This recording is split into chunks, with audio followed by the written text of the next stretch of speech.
Hello and welcome. This is Cheryl. Thank you so much for joining me today. Today's video is about day 3 of the Spellbinders Crafty Advent Calendar. For the first 24 days of December, I am opening up one window from the Advent Calendar and creating a card with that product. Today's product is a die set with an adorable little bunny in a hat with a little magician's wand as well as stars. So I'm going to do all of my die cutting off screen so you don't have to watch me die cut. It also gives me a chance to think about exactly what I want to do. I always love when there's little die sets in here, and I also love with the Advent Calendar that they're not all Christmas themed. These are things that can be used throughout the year. And because we have a little magician's hat with a wand, I thought it would be fun to kind of go with a magic theme. So I'm picking out a product from a past club to pair with it for the sentiment. I did all my die cutting, like I said, off screen. To add just a little bit of extra texture, I'm using some white velvet cardstock for the bunny. It's an adhesive cardstock, so I peeled the adhesive off, put it onto some scrap paper so that it gives it a little bit more thickness while I'm die cutting it and for on the card. There's a die that has the little end pieces for that wand, so I just die cut those out of a matte silver, as well as the band for the hat that is on the same die set. I did that one with a matte silver as well, just to add a little bit of metallic elements to it. There's also a die with just a couple of stars. I die cut those with the matte silver as well, perfect for the background. So once I put that velvet cardstock on a scrap piece of cardstock, I can die cut it. It die cuts just like regular cardstock, so you don't need any more pressure or anything for die cutting it. There's no special ways to die cut it. There's a little opening for the eyes as well as the nose. I poked those out with my tool-in-one. And then there's a die that has the inner part of the ears, and it also has the piece that goes behind the eyes and the nose. I die cut all of those out of some blush cardstock. Those rabbits with red eyes remind me of ones that we had growing up. I don't remember what the breed of them is anymore, but that's what I was going for here. I also thought the light pink there is a nice contrast to the black of the magician's hat. So I glue all of that together, put my acrylic block on there just to hold everything down nice and flat. And while that's drying, I'm going to heat emboss a sentiment. So I have a piece of hammermill cardstock that I'm using to put my sentiment on.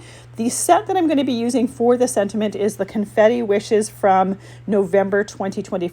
This was the clear stamp of the month for that month, and it is a sentiment that says, "Hope your year is sprinkled with magic," and I thought that was just perfect to go with this die set. I used some embossing powder tool on the cardstock, then I stamped it with some Versamark ink, and the nice thing about using a Misty tool to stamp it is the fact that you can stamp it a couple times just to make sure that you have a nice crisp, clean sentiment. I'm using silver embossing powder for that embossing. That's going to tie in with those matte silver die cuts or elements that we have with our die cuts. And because I use that embossing powder tool on my cardstock before doing my stamping, I can make sure that that embossing powder is only going to stick to the Versamark ink stamped sentiment, so we get a nice clean sentiment that way.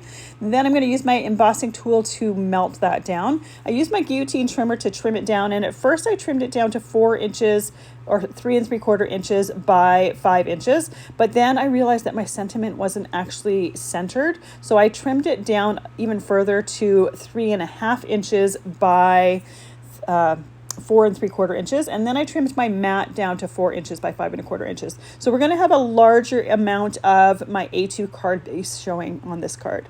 Now you could use colored cardstock for the background to bring out the die cuts of the bunny and the hat, but I always love ink blended backgrounds. I think they have a little bit more interest.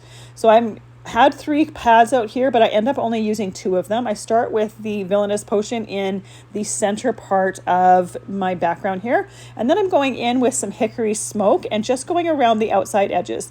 I had grabbed the 3 pads before remembering that I had die cut some black cardstock for the mat around this piece.